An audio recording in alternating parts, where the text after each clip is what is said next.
Hi, this is the Martial Arts Business Academy. My name is John Hine and this is video blog 45 and it's called Mindset, the Juice That Makes the Difference. I was thinking back today about a time when things weren't going so well. I was a young guy, I was at school and I kept failing my exams over and over. Principally because I was training so much in the martial arts that I preferred studying martial arts than I did to actually studying my exams. But it started to become bad. And I looked ahead of me and I thought, this is just a real dark place going to be in front of me if I don't figure out how to pass my exams. But I just couldn't get into it. And then I started to think, why am I so successful in martial arts? Because I was a black belt, I was doing well. Inside the dojo, life was great. I had lots of friends, I was successful, I fitted in beautifully. Outside, not so much. In fact, it wasn't that good as well, and no one was particularly happy with me. And I was just looking forward to this long, dark road in front of me. And then one day, you know how sometimes, I'm sure it's happened to you, and you sit there and it just suddenly dawns on you. A light bulb goes on in your head and you think, oh my goodness, what have I been doing? And you see life in a completely different perspective. Well, that happened to me. And it came as a question.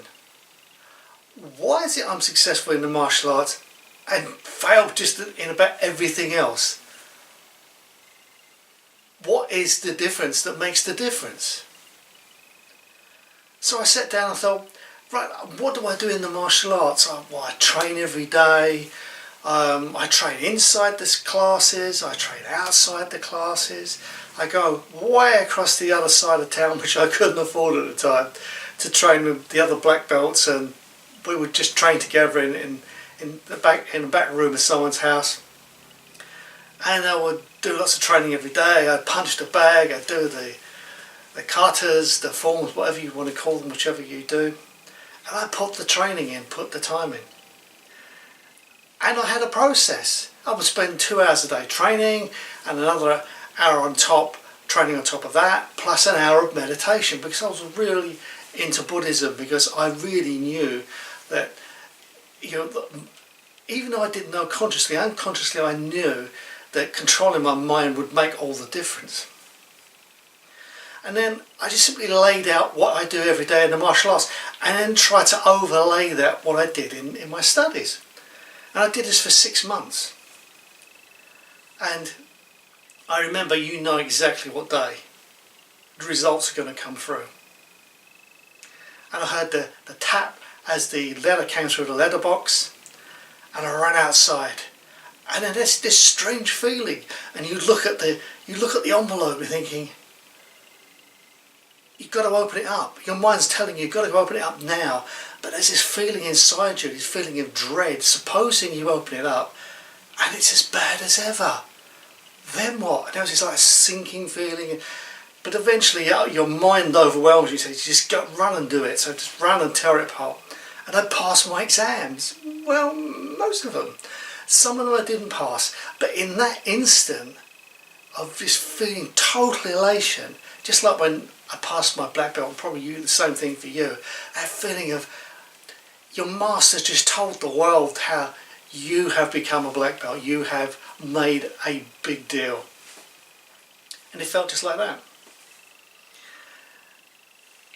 And the exams I hadn't passed, I realised I didn't actually care about. There was no way on earth that I would ever pass those exams because I just didn't care. So from that day onwards I decided I was going to focus only on what I cared about, and that was going to get me where I wanted to go, and ignored everything else. And since that day there is no test that comes along that you don't know you can't pass.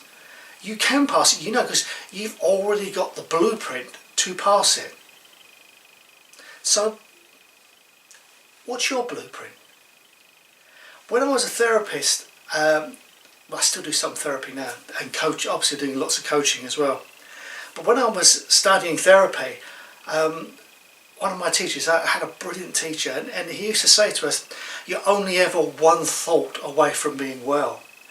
And if you can just change that one thought, then everything will turn out okay. So what's your one thought?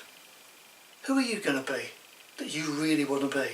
You've already demonstrated to get where you are. You've got true grit, you've got tenacity, you've got drive, and you've overcome loads of problems to be where you are now. So where are you going to be with that next step? What's the thought that's going to change that next step? What mindset are you going to use to get you past that one thought to where you want to be? On that positive note, this is John signing out. Have a great week. Bye.